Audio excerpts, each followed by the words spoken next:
ज्योतिर्लिंग कथाएं केदारनाथ ज्योतिर्लिंग। नमस्कार प्यारे भक्तों, ओम नमः शिवाय, हर हर महादेव। आज हम केदारनाथ ज्योतिर्लिंग के बारे में बात कर रहे हैं जो कि उत्तराखंड में है। केदारनाथ महादेव के विषय में कई कथाएं हैं। स्कंद पुराण में लिखा है कि एक बार केदार क्षेत्र के विषय में जब पार्वती जी ने शिव से पूछा तब भगवान शिव ने उन्हें बताया कि केदार क्षेत्र उन्हें अत्यंत प्रिय है। वे सदा यहाँ पर अपने गणों के साथ निवास करते हैं। इस क्षेत्र में वे तब से रहते हैं जब उन्होंने सृष्टि की रचना के लिए ब्रह्मा का रूप धारण किया था। स्कंद पुराण में इस स्थान की महिमा का एक वर्णन यह भी मिलता है कि एक बहेलिया था जिसे हिरण का मांस खाना अत्यंत प्रिय था। एक बार यह शिकार की तलाश में केदार क्षेत्र में आया। पूरे दिन भटकने के बाद उसे शिकार नहीं मिला। संध्या के समय नारद मुनि ने इस क्षेत्र में आए तो दूर से बहेलिया उन्हें हिरण समझकर उन पर बाण चलाने के लिए तैयार हुआ। जब तक वह बाण चलाता सूर्य पूरी तरह डूब गया था। अंधेरा होने पर उसने देखा कि एक सर्प मेढक को निगल रहा है। मृतक होने के बाद मेढक शिव के रूप में परिवर्तित हो गया है। इसी प्रकार बहेलिया ने देखा कि एक हिरण को सिंह मार रहा है। मृत हिरण शिव गणों के साथ शिवलोक जा रहा है। इस अद्भुत दृश्य को देखकर बहेलिया हैरान था। इसी समय नारद मुनि ब्राह्मण वेश में बहेलिया के समक्ष उपस्थित हुए।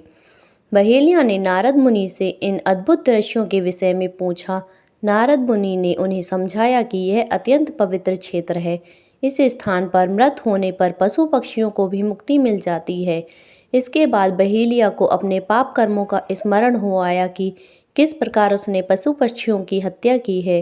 बहेलिया ने नारद मुनि से अपनी मुक्ति का उपाय पूछा। नारद मुनि से शिव का ज्ञान प्राप्त करके बहेलिया केदार क्षेत्र में से रहकर शिव उपासना में लीन हो गया। मृत्यु पश्चात उसे शिवलोक में स्थान प्राप्त हुआ। केदारनाथ ज्योतिर्लिंग की कथा के विषय में शिव पुराण में वर्णित है कि नर और नारायण नाम के दो भाइयों ने भगवान शिव की पार्थिव मूर्ति बनाकर उनकी पूजा एवं ध्यान में लगे रहते थे। इन दोनों भाइयों की भक्तिपूर्ण तपस्या से प्रसन्न होकर भगवान शिव इनके समक्ष प्रकट हुए। भगवान शिव ने इन्हें वरदान मांगने के लिए कहा तो जन कल्याण की भावना से इन्होंने शिव से वरदान मांगा कि वह इस क्षेत्र में जन कल्याण हेतु सदा वर्तमान रहें। इसी प्रार्थना पर भगवान शंकर ज्योतिर्लिंग के रूप में केदार क्षेत्र में प्रकट हुए।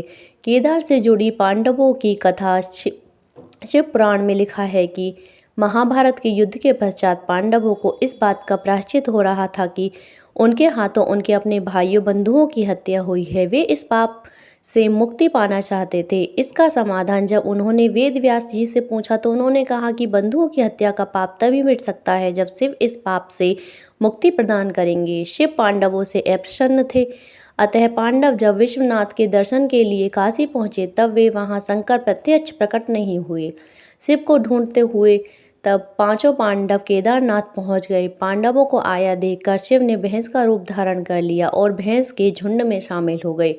शिव की पहचान करने के लिए भीम एक गुफा के मुख के पास पैर फैलाकर खड़ा हो गया। तभी सभी भैंस उनके पैर के बीच से होकर निकलने लगी, लेकिन भैंस बने शिव ने पैर के बीच से जाना स्वीकार नहीं किया। इससे पांडवों ने शिव को पहचान लिया।